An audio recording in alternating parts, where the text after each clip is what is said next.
और चलिए कुछ और खबरों पर बात करते हैं। यूपी चुनाव की तैयारियों में जुटी बसपा के तेवर दिखने लगे हैं। गुरुवार को बूथ अध्यक्षों को रफ्तार बढ़ाने का अल्टीमेटम देने के साथ ही बसपा सुप्रीमो मायावती ने भाजपा पर भी निशाना साधा। रिपोर्ट देखिए।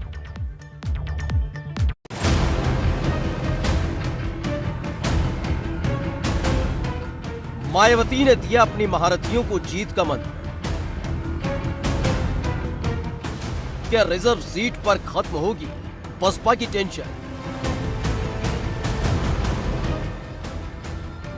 यूपी के चुनावी समर में भाजपा ने अपने बड़े बड़े योद्धाओं को मैदान में उतार दिया है। वहीं अखिलेश यादव विजय रथ लेकर यूपी का चप्पा चप्पा नाप रहे हैं। लेकिन इन सब के बीच मायावती का हाथी थोड़ा सुस्त नजर आ रहा है।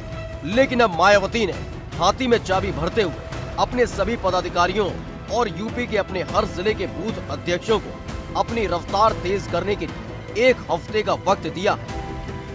इसके बारे में मुझे यही कहना है कि जब सेंटर में कांग्रेस पावर में होती है तो कांग्रेस यही काम करती है। अब बीजेपी सेंटर में पावर में, अब बीजेपी भी यही काम कर रही है। तो जब कांग्रेस पावर में होती है तो फिर बीजेपी यही आरोप लगाती है, और जब बीजेपी है तो अब दूसरी पार्टी, अब कहाँ तक सच्चाई है ये तो मैं नहीं कह सकती हूँ। लेकिन जब ये आम चर्चा है कि फोन टेपिंग हो रहा तो हो सकता है इसमें सच्चाई हो। जहां मायावती ने अपने बूथ अध्यक्षों को नसीहत दी, वहीं जनता को धर्म के नाम पर हो रही पॉलिटिक्स से बचने की सलाह दी। मायावती का इशारा भाजपा और सपा पर था।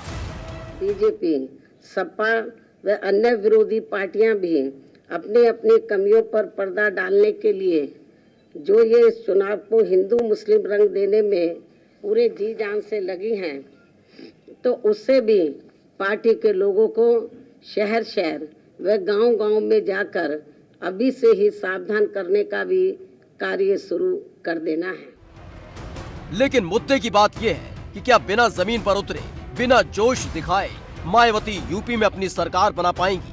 क्योंकि खतरे की घंटी इसलिए भी ज्यादा है क्योंकि यूपी की जिन रिजर्व सीटों पर बसपा का दबदबा रहा है, वहां का गणित बदला हुआ नजर आ रहा है। आपको बता दें कि यूपी में 86 आरक्षित सीटें हैं, जिसमें से 84 सीटों पर दलित समुदाय को रिजर्वेशन है, जबकि 2 सीटें आदिवासी समुदायों के लिए आरक्षित है।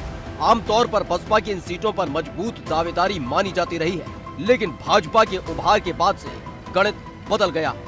2017 के विधानसभा चुनाव में इन 86 सीटों में से 70 पर भाजपा जीती थी, जबकि 5 अन्य सीटें उसकी सहयोगी पार्टी रही। अपना दल और सुहेलदेव भारतीय समाज पार्टी के खाते में गई थी। बसपा को सिंधौली और लालगंज की 2 ही सीटें मिल पाई थी, जबकि सपा को SC आरक्षण वाली 7 सीटों पर जीत मिली थी।